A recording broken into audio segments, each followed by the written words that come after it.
Assalamu alaikum students. Welcome to the class arranged by Radiant School. This is lecture of 8th chemistry from the chapter number 1 fundamentals of chemistry. Today's topic of discussion is empirical and molecular formula. To know about the empirical and molecular formula, you must be well aware about the chemical formula. As you have studied earlier, that chemical formula tells us about two things. Number one, elements, and number two, whole number ratio of atoms of elements. Elements and whole number ratio of atoms of elements. Now let's take some examples to understand chemical formula. First example is water H2O. It consists of two elements H and O, and its ratio is 2:1, means for two hydrogen atoms there is one oxygen atom. Now the other example is of carbon dioxide. It has two elements carbon and oxygen, and whole number ratio is 1:2. Carbon is 1 and oxygen is 2. C6H12O6, this is formula of glucose. It consists of three elements carbon, hydrogen and oxygen, and ratio of all these three elements is 6:12:6.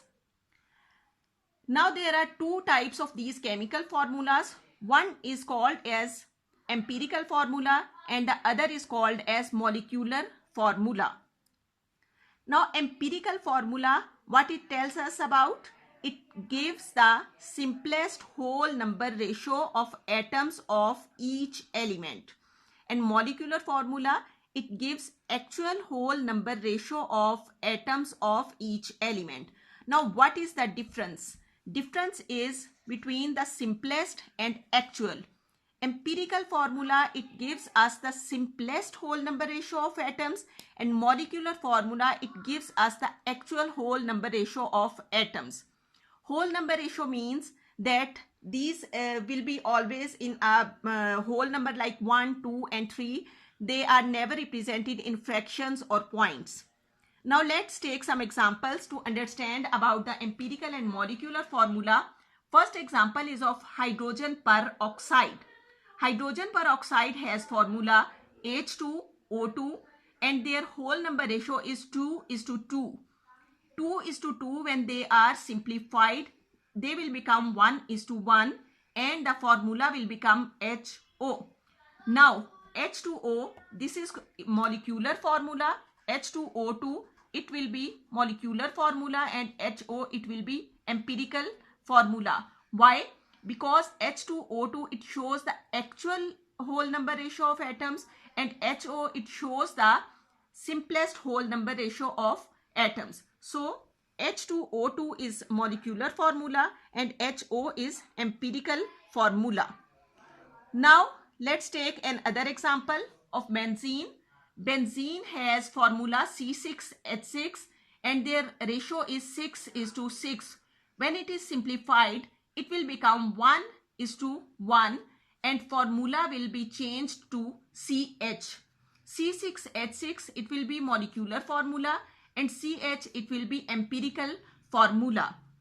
Here C6H6, it gives the actual whole number ratio of atoms, so it is molecular formula, and CH, it gives the simplest whole number ratio of atoms, so it is empirical formula.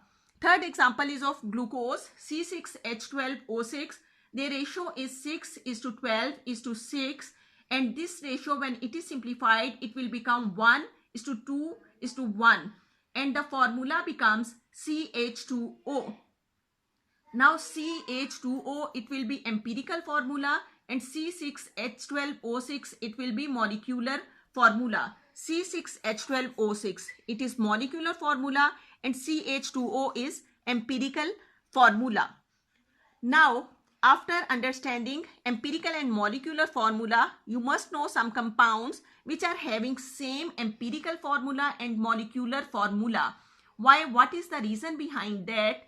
Is these compounds, the ratios cannot be further simplified.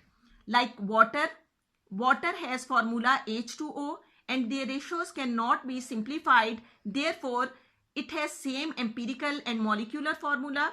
Carbon dioxide, it has 1:2 ratio which cannot be further simplified. So it also have same empirical and molecular formula. Methane, CH4, same empirical and molecular formula. And sulfur dioxide, it also has same empirical and molecular formula. These are some examples of those compounds which have same empirical and molecular formula. That's it.